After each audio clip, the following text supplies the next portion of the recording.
시청자 여러분 안녕하십니까? 채널 K 뉴스 한 주간의 한인사회 주요 소식을 정리했습니다. 봄 냄새가 물씬 풍기는 한 주였습니다. 하지만 다른 날보다 선잠에서 깨어나면서 한 주를 시작했는데요. 일광 절약 시간이 시작됐죠. 해가 뜰 때 맞춰 일어나고 해가 질 때 맞춰 자면 6,400만 파운드의 초를 절약할 수 있다는 이론에 의해 처음 시작됐습니다. 하지만 이 제도의 효과에 대해서는 아직도 논란이 끊이지 않고 반대하는 사람들도 늘고 있습니다. 아무튼 부지런히 일찍 일어나고 늦게까지 해를 보며 하루가 길어져 좋습니다. 이렇게 춘 3월 봄은 어김없이 오고 있지만 한인 사회는 아직도 꽁꽁 얼어붙은 것 같습니다. 해빙 무드 어디서 찾아야 할까요? 오늘의 첫 소식입니다. 한국과 미국의 변함없는 우호 관계를 확인하는 한미동맹 포럼이 개최됐습니다. 포럼에는 안호영 주미 한국 대사도 참석해 뉴욕 한인사회 단체장들과 소통하는 시간을 가졌습니다. 박민기 기자가 보도합니다. 한국과 미국의 지속적인 관계 발전을 도모하기 위한 한미동맹 포럼이 개최됐습니다. 어제 저녁 퀸즈 컬리지에서 그레이스 맹 연방 하원의원과 워싱턴 DC의 한미경제연구소 공동주최로 열린 한미동맹 포럼에는 안호영 주미 한국 대사도 참석해 뉴욕 한인사회 단체장들과 소통했습니다. 안호영 대사는 2차 세계대전 이후 70년 동안 한국과 미국 모두 많은 경제 발전이 있었다며 미국이 국제적 리더 역할을 지속하기 위해선 다른 나라의 협력이 필수라고 강조했습니다. 미국이 이제 70년 동안도 국제적인 리더십 역할을 해왔는데 지금도 그런 리더십 역할은 필요하다. 그러나 그게 이제 미국 혼자 힘으로 되는 건 아니고 여러 나라가 이제 협력을 해야 되는데 그러면 이제 결국은 한국이 지난 70년간의 바탕으로 그런 미국의 지금 가지고 있는 문제점, 그다음에 우리가 가지고 있는 또 나름대로 국가 발전을 위한 방향, 거기를 위해서 한미 양국이 어떻게 노력을 해 나갈 수 있는지. 그레이스 맹 연방 하원의원은 이번 포럼을 통해 안호영 대사가 뉴욕 사회의 리더들과 소통하고 한인 사회를 만난 것은 앞으로 한국과 미국의 지속적인 관계 발전에 큰 도움이 될 것이라고 밝혔습니다. Queens is home to the largest Korean American population in all of New York State, and we're so proud and excited that Ambassador An can come out here to Queens, New York City, and to really just have a dialogue with many of the leaders right here in Queens and New York City on how we can further strengthen the relationship between the United States and South Korea. 2013년 5월 제24대 주미대사로 임명된 안호영 대사는 지난해 한미 자유무역협정을 통한 양국 간의 교역 확대를 강조하는 등 지속적인 한미 관계를 위해 활발한 활동을 펼치고 있습니다. 채널 K 뉴스 박민기입니다. 제59차 유엔 여성지휘위원회 참석차 뉴욕을 방문한 김희정 여성가족부 장관이 지난 11일 뉴저지 버겐 카운티 위안부 기린비를 찾았습니다. 김 장관은 일본군 위안부 문제와 관련해 과거의 잘못을 정확히 규명하고 다시는 비극적인 역사가 되풀이되지 않아야 한다고 강조했습니다. 금홍기 기자입니다. 김희정 여성가족부 장관은 뉴저지주 버겐 카운티 청사 앞에 세워져 있는 위안부 기린비를 찾아 헌화했습니다. 지난해 조윤선 장관에 이어 버겐 카운티 위안부 기린비를 찾은 두 번째 대한민국 여성가족부 장관입니다. 헌화를 마친 김 장관은 시민참여센터 김동석 상임위 이사로부터 버겐 카운티 위안부 기린비 건립 과정에 대한 간단한 설명을 듣고 기린비 건립을 위해 수고해준 한인 사회의 감사의 뜻을 전했습니다. 김 장관은 일본군 위안부 문제는 인류 보편적 가치인 전시 여성 인권 문제와 직결된 만큼 인류사에 다시는 이러한 비극이 반복되지 않아야 한다는 교훈을 지닌 자료로 삼아야 한다고 말했습니다. 또 김 장관은 과거의 잘못을 정확히 규명해 다시는 비극적인 역사가 되풀이되지 않도록 후세대를 교육시켜 평화로운 미래를 함께 열어나가야 한다고 강조했습니다. 저희가 원하는 것은 정확한 사실관계를 규명하고 그거를 가해 당사국이 인정하고 후세대에 경계하는 교육을 하는 것을 하도록 하는 게 저희의 생각입니다. 한편 김 장관은 내일 여성가족부 후원으로 유엔 여성위원회 부대 행사로 열리는 전시 성폭력 근절을 위한 국제사회 역할 토론회에 참석할 예정입니다. 채널 K 뉴스 금홍기입니다. 사실상의 뉴욕 한인회장 선거 공방은 마무리됐지만 본격적인 민형사상 법적 공방이 예상되고 있는데요. 뉴욕 한인회 회칙위원회가 뉴욕 한인회장 당선 공고를 포함한 34대 뉴욕 한인회장 선거의 모든 과정을 무효화시켜야 한다고 밝혔습니다. 또한 민승기 회장의 탄핵안에 대해선 역대 회장단 협의회에 총회 소집과 진행에 권한이 있다는 유권 해석을 내렸습니다. 박민기 기자가 보도합니다. 김민선 후보 선거대책본부는 지난 9일 뉴욕 한인 323명의 서명을 받아 민승기 회장에 대한 탄핵안을 뉴욕 한인회 역대 회장단 협의회에 전달했습니다. 민승기 회장이 선관위와 공모해 운영 규정을 독단적으로 개정하는 등 29개에 달하는 회칙을 위반했다는 것이 김민선 후보 측의 입장입니다. 하지만 민승기 회장은 김민선 후보가 제출한 탄핵 발의안은 회칙을 무시했다며 인정할 수 없다고 밝혔습니다. 민 회장 측은 실제로 탄핵 발의안은 뉴욕 한인회 집행부나 이사회에 전달하는 절차를 밟아야 하는데 역대 회장단 협의회에 전달했다는 점 자체가 받아들일 수 없는 문제라고 주장했습니다. 또한 뉴욕 한인회 측 82조에 따르면 회장 탄핵을 위해선 이사 47명 이상이 출석한 이사회에서 출석 이사 3분의 2 이상의 찬성을 받아야 총회의 상정이 가능하고 출석 회원 3분의 2 이상의 찬성을 받아야 탄핵을 결정할 수 있습니다. 회칙위원회는 오늘 기자회견을 통해 현재는 뉴욕 한인회 이사수가 부족해 이사회 성원이 불가능한 상황으로 회장이 탄핵의 대상이고 직무를 대행할 임원이 없는 만큼 역대 회장단 협의회에 총회 소집과 진행의 권한이 있다는 유권 해석을 내렸습니다. 직무 대행을 수행할 임원이 없으며 이사장 또한 탄핵의 대상이므로 대표성을 갖는 임원이 마땅치 않습니다.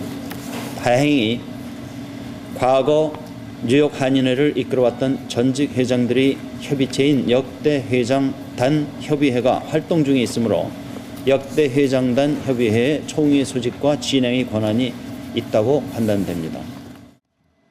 뉴욕 한인회 회칙 95조 일반 관례를 적용시킨 이번 유권 해석으로 총회를 소집하고 진행할 수 있는 모든 권한은 역대 회장단 협의회에 위임됐습니다. 채널 K 뉴스 박민기입니다. 하지만 뉴욕 한인회 역대 회장단 협의회는 지난 12일 민승기 회장과 유창원 이사장의 탄핵과 관련해 긴급 대책회의를 열고 임시 총회를 개최하기로 결정했습니다. 협의회는 또 민승기 회장의 공문서 위조 고발 건으로 뉴욕 검찰에 출석했습니다. 금홍기 기자가 보도합니다.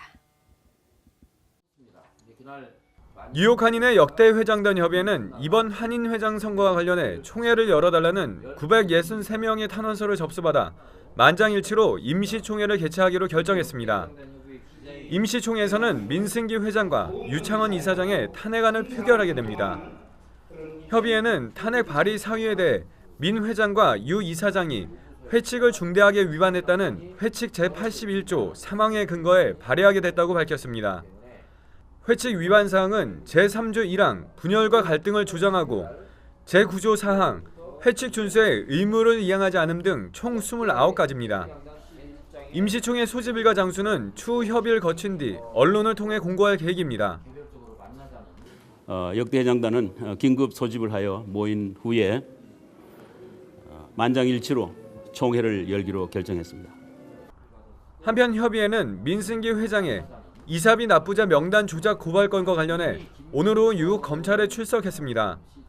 협의회 이경로 간사는 담당 검사가 이번 사안에 대해 심각성을 알고 한인회 전직 회장단에 자문을 구하기 위해 검찰에 출석 요청을 받았다고 밝혔습니다. 검사가 그 사안의 심각성을 알고 전직 회장들한테 이제 뉴욕 한인회 지금까지 운영되었던 그런 것들에 대한 자문을 좀 구하려는 것 같습니다. 사상 초유의 뉴욕 한인회장 탄핵 사태. 민승기 회장은 한인회 회칙에 대한 또 다른 해석을 주장하고 있어 한인사회와 민승기 회장의 대립은 장기화될 것으로 보입니다. 채널 K 뉴스 금홍기입니다. 뉴저지 한인회도 새 회장 후보 추천 문제를 둘러싸고 내부 갈등을 겪고 있습니다. 뉴욕 한인회에 이어 강 건너 뉴저지에서도 잡음이 들리고 있습니다. 이번 사태의 발단은 지난달 14일 뉴저지 한인회 전직 회장단이 포트리 출신 김동연 씨를 차기 회장 후보로 추대하면서 불거졌습니다. 당시 유 회장 직무대행은 전직 회장단의 의견을 존중하고 김 씨에 대한 추천을 약속했지만 한 달 가까이 미루고 있다는 게 전직 회장단의 설명입니다.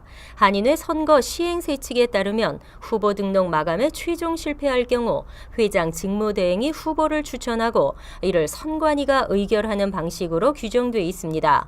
하지만 이에 대해 유 대행은 김 씨가 공탁금에 대한 확실한 의견 표명을 거부하면서 벌어진 일이라고 주장했습니다. 유 대행은 김 씨가 공탁금 3만 달러를 내지 않으려는 움직임을 보여 어쩔 수 없이 추천을 하지 못했다고 설명했습니다. 공탁금은 회장직을 하겠다는 매우 기본적인 의지 표명이라는 입장입니다. 반면 전직 회장단은 후보 등록에 3번이나 실패한 상황에서 3만 달러의 공탁금을 그대로 요구한다는 건 어불성설이라고 주장했습니다. 뉴욕 정치인 30여 명이 설 공립학교 휴교일 지정을 촉구하고 나섰습니다. 최근 이슬람 명절을 휴교일로 지정하면서 설을 제외시킨 드블라지오 시장을 압박하고 있습니다. 뉴욕주 상하원과 뉴욕시 의원 등 18명은 설날을 뉴욕시 공립학교 휴교일로 공식 지정해달라고 촉구하는 내용의 서한을 어제 빌 드블라지오 뉴욕시장에게 전달했습니다. 그레이스맹 연방하원 의원도 뉴욕주를 지역구로 둔 연방하원 의원 12명의 서명을 받아 드블라지오 시장에게 서한을 보내고 설을 휴교일로 지정해달라고 촉구했습니다. 이들은 서한에서 드블라지오 시장은 이슬람교 양대 명절뿐 아니라 설날도 공립학교 휴일로 제정하겠다고 약속했지만 그 약속을 지키지 않았다고 지적했습니다. 이어 2015에서 16학년도 학사 일정을 마무리하기 전에 설날을 공립교 휴일로 지정해달라고 촉구했습니다. 또 서한은 특히 뉴욕시 공립교에 재학 중인 아시안 학생은 약 15%로 이들의 설날 당일 결석률은 80%에 달한다며 아시안 학생들에게는 설날을 가족들과 즐길 권리가 있다고 덧붙였습니다. 최근 원정 출산이 논란이 되고 있는 가운데 무조건적 출생에 의한 미 시민권을 금지하자는 법안이 발의됐습니다. 불법 체류자의 미국 출생 자녀와 원정 출산에 의한 시민권 취득을 금지하는 내용입니다. 하지만 법안이 통과되기는 쉽지 않을 전망입니다. 공화당의 스티브 킹 연방하원 의원과 데이빗 비터 연방 상원 의원은 최근 동일한 내용의 출생에 의한 시민권 법안을 발의했습니다. 이 법안은 부모 중 1명 이상이 미 시민권자이거나 합법 영주권자, 미 군대 복무자인 신생아를 제외한 외국 국적의 부모를 둔 신생아에게 시민권 취득을 제한한다는 내용입니다. 즉 불체자 자녀뿐 아니라 비이민 비자를 통해 미국에 입국한 일시 체류자 자녀들이 미국에서 태어났다 하더라도 시민권을 받을 수 없게 하겠다는 방침입니다. 현행 연방헌법은 미국에서 태어난 신생아에게는 부모의 체류 신분과 관계없이 시민권을 부여하고 있습니다. 하지만 최근 불체자 급증과 원정 출산 문제로 반이민 정서가 확산되는 추세를 보이고 있습니다. 단 그렇다고 해도 법안이 통과되기는 어렵다는 게 일반적인 의견입니다. 공화당이 비록 상하원 다수당을 차지하고 있지만 상원의 60표 장벽을 넘어야 하는 데다 수정헌법까지 개정하는 것은 어렵다는 분석입니다. 취업 이민 3순위가 대폭 진전됐습니다. 지난달에 비해 4개월 진전, 올 회계년도에는 42개월이나 진전했는데요. 사실상 오픈 상태인 2순위와 차이가 없어졌습니다. 국무부가 어제 발표한 4월 영주권 문호에서 취업 3순위 우선 일자는 2014년 10월 1일을 기록해 지난달에 비해 4개월이나 진전했습니다. 올 회계년도 6개월 동안 42개월이나 진전하면서 노동부의 노동 승인 소요 기간을 감안하면 사실상 오픈 상태인 2순위와 차이가 없어졌습니다. 이에 따라 취업 3순위 영주권 대기자 가운데 우선 일자 때문에 신분 조정 신청을 기다리는 경우는 당분간 사라질 전망입니다. 전망입니다. 노동부 외국인 노동국이 지난 10일 발표한 업무 현황에 따르면 노동 승인의 경우 이날 현재 2014년 10월 접수분을 처리하고 있어 노동 승인을 받으면 곧 취업 이민 청원과 I-485 신청이 가능한 상황입니다. 이민법 관련 변호사들은 과거에는 2순위 자격에 다소 부족해도 무리해서 2순위로 진행하려는 의뢰인들이 있었지만 최근에는 3순위 수요가 많아지는 추세라고 설명했습니다. 한편 취업 이민 다른 순위는 이번 달에도 모두 오픈 상태를 유지했습니다. 노스캐롤라이나에서 이번 주 월요일 대형 트럭과 엠트랙 열차가 충돌했습니다. 심각한 부상자나 사망자는 없었지만 약 40여 명이 부상당했습니다. 노스캐롤라이나에서 어제 오후 12시쯤 중장비를 운반하던 대형 트레일러 트럭이 철로에 끼어 승객 220여 명을 태운 엠트랙 열차와 충돌했습니다. 사고 열차는 노스캐롤라이나 샬롯을 출발해 워싱턴 DC를 경유하는 뉴욕행 열차인 것으로 알려졌습니다. 할리팩스 카운티 경찰은 열차 운전수가 철로에 멈춰선 트럭을 멀리서 보고 정차를 시도했지만 결국 충돌했다고 설명했습니다. 이 충돌로 짐을 싣고 있던 열차 한 칸과 비즈니스 클래스 열차 한 칸이 부분적으로 탈선했지만 다행히 전복되지는 않았습니다. 경찰은 이번 사고로 40여 명이 부상을 당해 할리팩스 메모리얼 병원에서 치료를 받고 있다고 밝혔습니다. 하지만 사망자나 심각한 부상자는 없는 것으로 나타났습니다. 목격자에 따르면 트럭 운전사는 사고 직전 트럭에서 탈출했으며 부상 여부는 알려지지 않았습니다. 한 목격자는 트럭이 우회전을 시도하다 결국 건널목에 끼면서 열차와 부딪혔다고 전했습니다. 열심히 일하는 한인, 건강이 위협받고 있습니다. 건강검진 받을 때 꼭 필요하지만 슬쩍 빼고 싶은 검사가 장 내시경 검사일 텐데요. 모든 병은 치료보다 예방이 중요하지만 특히 대장암은 조기 검진으로 90% 이상을 예방할 수 있다고 합니다. 뉴욕 한인들의 암 사망 원인 1위는 폐암이라고 하는데요. 최근에는 대장암 발병률이 가파르게 상승하고 있는 것으로 나타났습니다. 암협회 조사에 의하면 사망률 25%인 폐암에 이어 두 번째가 대장암으로 나타났습니다. 가장 중요한 생활 습관과 음식을 조절하면서 50세 이상은 5년마다 내시경 검사를 받아야 할 것이 권고됐습니다. 채널K 뉴스 여기서 마칩니다. 함께해 주신 여러분 고맙습니다.